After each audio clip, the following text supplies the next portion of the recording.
அழகான வாழ்க்கை என்பது ஆடம்பரத்தை சார்ந்தது அல்ல, அன்பையும் அமைதியையும் மட்டுமே சார்ந்தது. நான் நாளை விடியலை பார்ப்பேனா மாட்டேனான்னு எனக்கு தெரியல. ஆனா தூங்கும்போது உன் நினைப்போடுதான் தூங்குவேன்.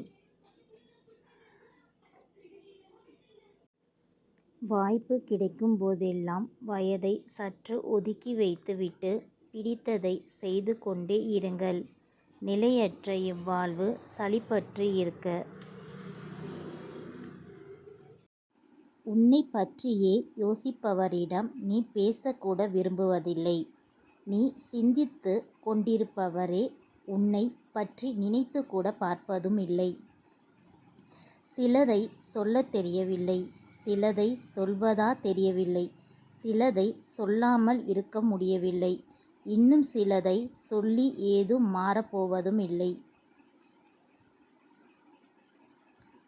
நேற்றைய சண்டை உங்களுடைய இன்றைய உரையாடலை நிறுத்தவில்லை என்றால் நீங்கள் உண்மையான ஒரு உறவில் இருக்கின்றீர்கள் என்று அர்த்தம். கடிகாரம் நேரத்தை மட்டுமே காட்டுகிறது. ஆனால் சில மனிதர்கள் நம் வாழ்க்கையின் அர்த்தத்தையே விடுகிறார்கள்.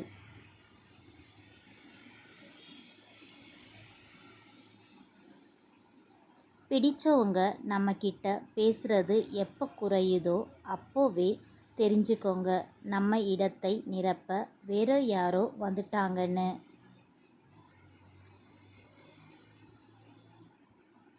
நீ இல்லாத வெறும் நாட்கள், நீ இருக்கும் வாழ்க்கைதான் என் சொர்க்கம்.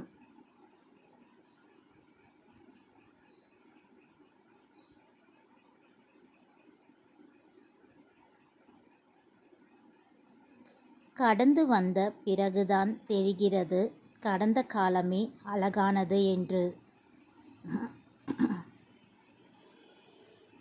மனசு சரியில்லை, நான் அப்புறம் பேசுகிறேன் என்னும் உறவை விட மனசு சரியில்லை, அதனால தான் உன்கிட்ட பேசுகிறேன் என்னும் உறவே வலிமையானது. தேடி தேடி அலையும் உலகில் தேடாமல் கிடைப்பதே உண்மையான அன்பு. வார்த்தையில் இல்லை, வாழ்வில் இருப்பது. அது போலியாய் சிரிக்காது, பிரிவிலும் விலகாது. உன் கண்ணீரை தன் கண்ணீராய் சுமப்பதே உண்மையான அன்பின் பொக்கிஷம். மிகப்பெரிய கொடிய நோய்தான் பிடித்த ஒருவரின் ஒற்றை குறுஞ்செய்திக்காக 1000 முறை தொலைபேசியை பார்ப்பது. யாரிடமும் சொல்ல முடியாமல் தெரியாமல் மனதுக்குள் சுமக்கும் வலிகளுக்கு நாம் வைத்திருக்கும் பெயர்தான் ஒண்ணுமில்லை.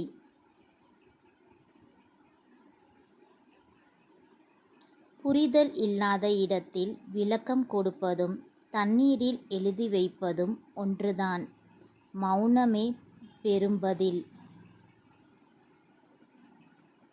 இங்கு எல்லாவற்றையும் எல்லோரிடமும் கூறாதே.